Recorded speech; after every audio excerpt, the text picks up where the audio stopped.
Howdy, and welcome to the Fishing Guide Podcast. I'm your host, Brad Wiegmann, and Craig, Crappie Cowboy. He decided he was not going to wear his hat. I said, I'll wear my hat. So that's where we're starting. We're starting with him. And how'd you get that nickname? How you end up with that? Just rode bulls for 32 years and had some success in the tournament fishing world at the same time. So a lot of the guys just kind of started calling me the Crappie Cowboy. Do you wear a white hat or a black hat? Black hat. I'm an outlaw. The good guys in the old shows wore black hats and the bad guys wore white hats. Did you know that? No. They did. When they first started making those old movies, they did.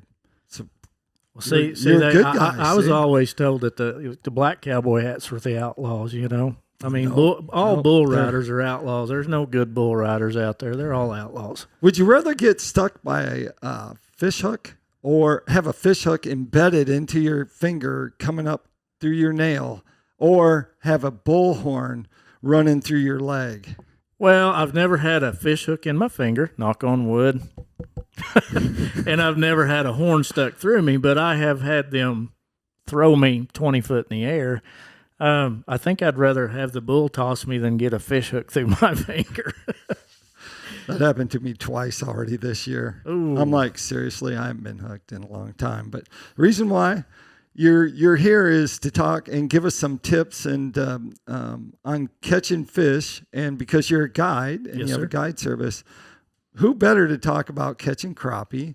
And because you guide on 3 different lakes, reservoirs, how you approach catching those fish on 3 different ones, because they're not all the same reservoirs, that type reservoirs. Absolutely. And so we're just here to pick your brain and see what we can find out. So what would be your tip for catching fish, say like on Lake Eufaula? Lake Eufaula. In Oklahoma. Lake Eufaula is a muddy lake. Most of the time those fish are going to be shallower. And shallow is a relative term. Shallow in this lake is deep in a muddy water lake. So shallow is a relative term, on water clarity. Most of my fish that I catch on Eufaula are 14 foot of water or less year round, and there are times when the thermocline builds up on that lake in the summer. We're catching them 3 foot deep in 90-degree water. Wow. In 3 foot of water next to stumps laying in the shade. My favorite color on that lake is an orange and chartreuse or a black. I want either a very natural color or I want a very bright color. And in that muddy water, one thing that I have learned with these fish, live scopes, it's a mainstay now. Most all people are fishing that way. They're scoping fish. And I have been out with people that couldn't catch them on Eufaula. And I'll go out with them and I'll watch their presentation and I'm like, okay, let me see your rod. What they'll do, they'll drop down and they'll just hold that jig over the fish. Right. Well, that muddy water, he can't see it. With that water gets so muddy, they can't really see that bait well. So what I do, I'll take the rod from them, I'll drop that jig down, and I'll bounce that rod tip hard enough that I can watch that jig jump on the screen. And when that jig jumps and makes that erratic motion, those fish will, every time, they'll just turn up and key in on it and hammer it.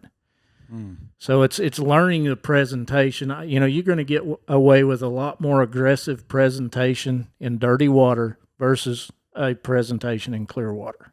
Now, is it rubber or hair that you're fishing for lure-wise? Both. Both. I mean, it just kind of depends on the bite. Sometimes they like the hair jigs over the plastics. Early spring, I'm pretty much running plastics, big plastics all the time. Once we have the shad spawn and that fry hatches and we get those big groups of shad fry, I go to the hair jigs and go to a smaller presentation. All right. Now let's go to another lake that you guide on. I know there's 2 more. Oh yeah. Okay. We'll go to Hudson Lake in Oklahoma. It's a lake. It's in the middle of the Grand Lake chain. So you have Grand Lake, you have Hudson Lake, and then you have Fort Gibson Lake. So what you run into with Hudson is a lot of up and down water movement. Oh, So what I have learned on that lake, probably one of my favorite colors on that lake is a pink head, purple body, chartreuse tail, and a hair jig. And I have found that my more consistent bite is on laydowns, or it's on big stumps that were there on the river channel edge when the lake was built. okay. I mean, there are times there's a lot of standing timber in that lake in certain areas, and early spring, I'll say May or March through June, you can get a really good standing timber bite, and then from the end of September until they move into a deep water winter pattern, you get a really good standing timber bite. But if that water is fluctuating a lot, I'm finding that these fish like to key in on these big stumps on the river channel edge, and they want that bait moving. So instead of doing a vertical presentation, I'm staying back off those stumps, I'm casting, and I'm letting that bait pendulum over that stump, and they'll come out and eat it. Wow. All right. And hair, rubber? Is it play a part over there? More hair jigs. Seems to be more hair jigs on Hudson. Right. Than plastic for me. I know I've got some friends that do really well on plastic, but it's more of a hair jig bite for me on Hudson. Seems like there's some reservoirs that hair jigs just seem to work better. Absolutely. So absolutely. And now the last one that you guide on. The last one I guide on is Fort Gibson Reservoir. During the summer, it sets up a lot like Hudson because it's part of the Grand Lake chain. So I'm fishing laydowns, deep timber on Fort Gibson, but my favorite time to fish Fort Gibson is from mid-October through the winter, and I get completely off the lake, I move up into the river, and I target big black crappie. Wow. And my tip is don't be afraid to go shallow. We can go out there when it's 32 degrees outside, and we're catching those fish in 4 to 6 foot of water a lot of times. You'll find a lay down in that 4 to 6 foot of water, and if there's a gap between the bottom of that lay down and the bottom, it'll just be stacked up with big giant black crappie laying underneath that log. Wow. And the presentation at that time of year doesn't really seem to matter. You can cast to them, you can vertical drop on them, and they're usually more than willing to eat. So. Explain a little bit about the difference between a black crappie and a white crappie according to like fishing for them, because you've said, we're fishing more for black crappie, fishing more for my preference is white crappie because the black crappie can be so finicky. Right. Black crappie seem to like a smaller bait better than they do a big bait. White crappie like big baits. I can get away with 3.5, 4-inch baits with white crappie, and I can fish more aggressively and catch those fish. The black crappie seems to be more finesse, lighter line, more stealthy presentations and smaller baits to get those fish to eat consistently. Let's talk about presentations. So I see you got ACC crappie rods on your shirt there. Talk about what rods you're using to make those presentations, and what presentations are they? Like if you went on a guide trip, what's the most common rods, rod lengths that you would use to fish for them? My most common rod lengths for my guide trips, I love using a 13-foot ACC crappie stick for my vertical presentations when we're live scoping stumps, standing timber, open water suspended fish. When I go to casting, we just came out with a brand new 7-foot one piece. The guys down in Alabama and Georgia designed it for casting light jigs. It is a phenomenal rod for casting for these crappie. If I'm going to dock shoot, I go to a 5.5-foot ACC crappie stick. All right. Are you using spinning reels with that? Or I do. I use spinning reels on all my casting rods. Now, on my long rods, I prefer a bait caster because, and that's the way I explain it to my clients, it's a high-tech cane pole. Okay, we've got a 13-foot rod. Most of the time, we're catching these fish in 14 foot of water or less, so we're only fishing 6 to 10 foot deep.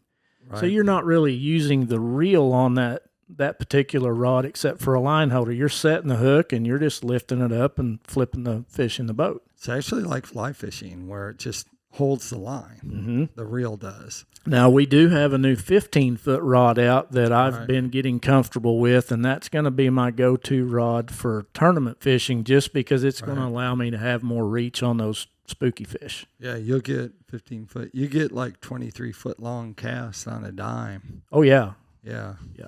They'll Just make a pitching difference. with it.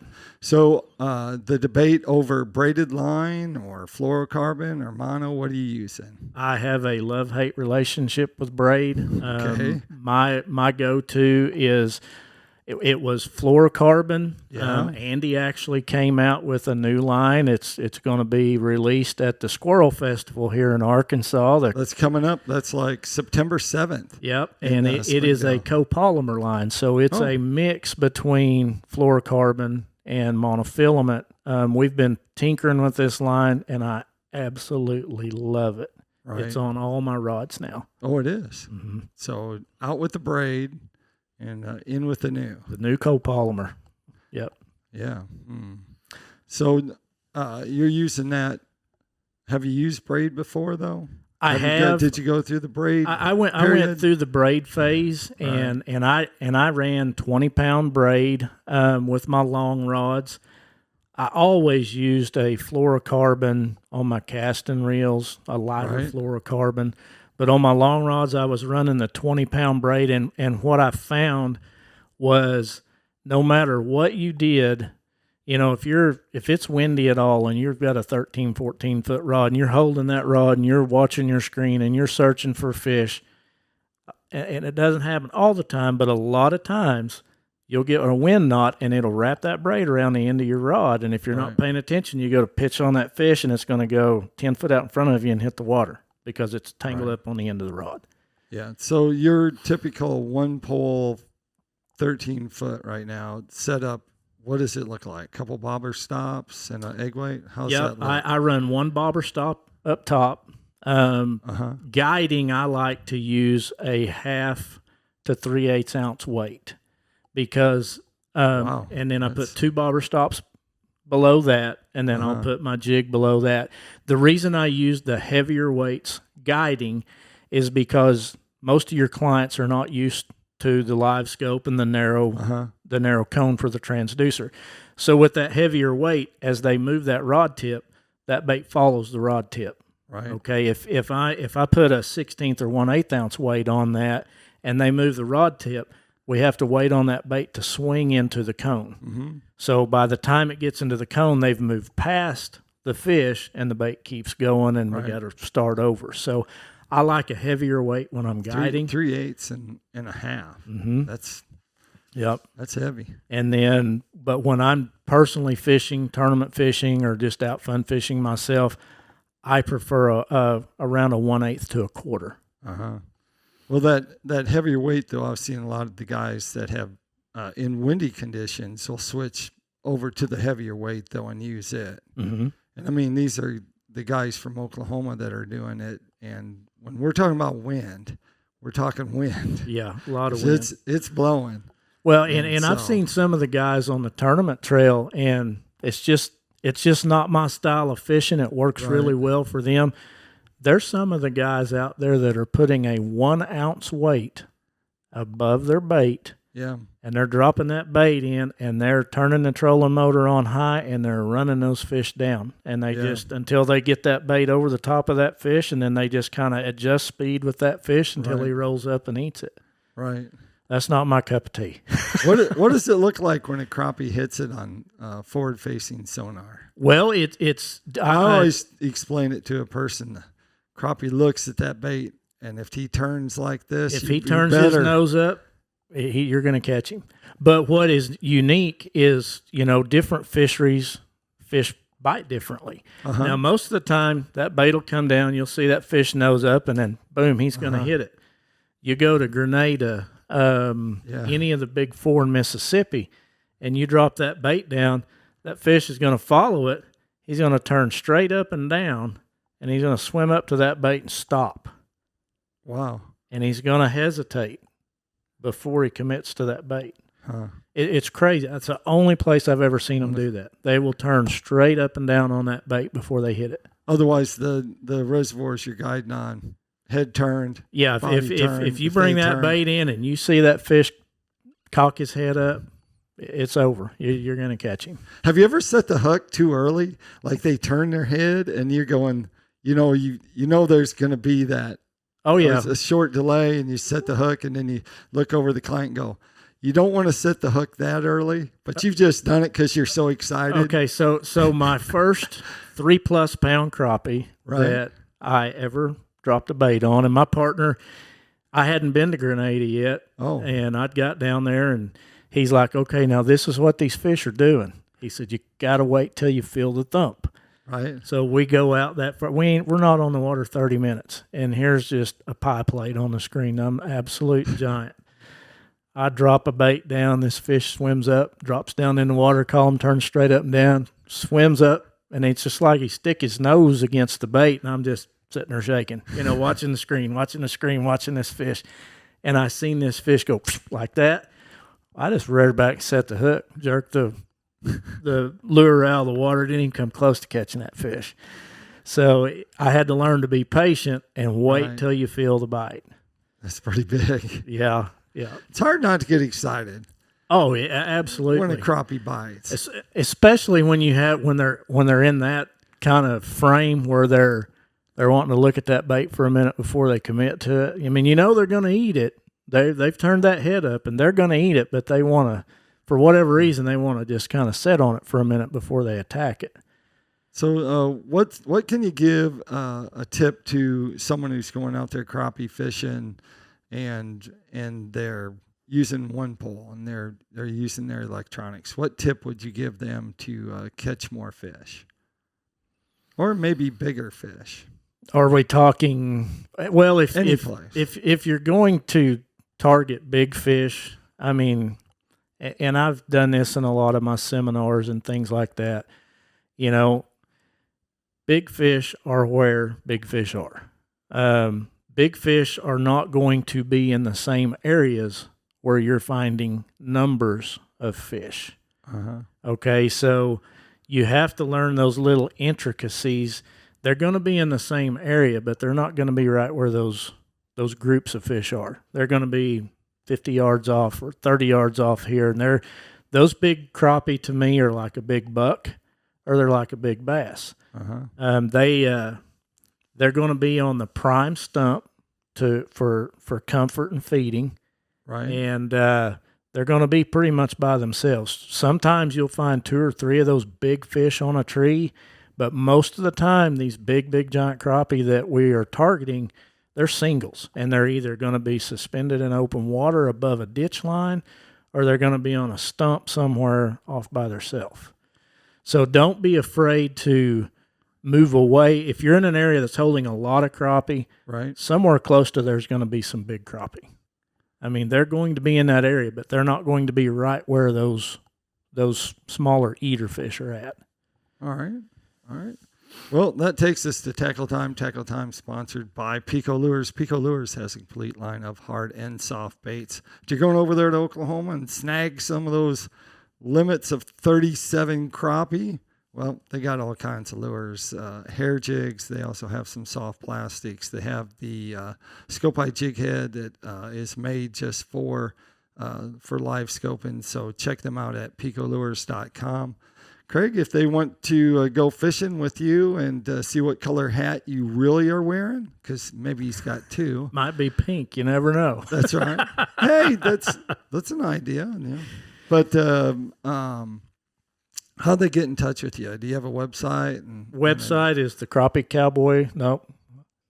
Oh, TCC Guide Service. She changed it on me, so it's tccguideservice.com. Okay. All of my social media is the Crappie Cowboy. So they can look me up on any of the social media links. They can look me up on the website, or they can call me at 918-430-6884. Okay, there you have it. Like I always like to say, make sure you keep your hook sharp, your lures in the water.